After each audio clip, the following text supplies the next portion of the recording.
اوڑھنے کے رنگوں میں سب سے خوبصورت رنگ حیا کا ہوتا ہے، اور جب عورت میں حیا ہی نہ رہے تو وہ کوئی بھی رنگ اوڑھ لے خوبصورت نہیں رہتی۔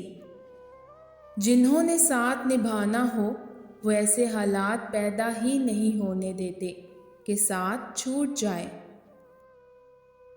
پاکستانی مرد اور عورت کے درمیان دراصل ریئل اسٹیٹ والا رشتہ پایا جاتا ہے، معائنہ کرنا، ادائیگی کرنا اور ملکیت حاصل کر لینا۔ کسی سے محبت ہو جائے تو خود کو سنبھالا جا سکتا ہے، لیکن اگر کسی کی عادت ہو جائے تو خود پر اختیار نہیں رہتا۔ کسی ناقدر شخص سے محبت کرنا ایسا ہے کہ آپ سونے کے پیالے میں اسے آب حیات پیش کریں اور وہ اسے ہونٹوں سے لگانے کے بجائے اپنے پیر دھو لے۔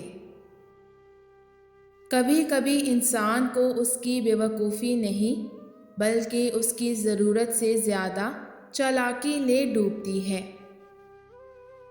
مشکل وقت ہمیشہ عارضی ہوتا ہے، مگر عارضی لوگوں سے مستقل جان چھوٹ جاتی ہے۔ گھٹیا موسیقی، بد ذائقہ چائے، فلرٹی مرد اور مسلسل بولتی عورت بھی ناقابل برداشت ہوتے ہیں۔ محبت میں دونوں اندھے ہوتے ہیں، ایک دوسرے کے سوا کچھ نظر نہیں آتا۔ اگر ایک کسی اور کو دیکھنا شروع کر دے تو دوسرے کی آنکھیں خود ہی کھل جاتی ہیں۔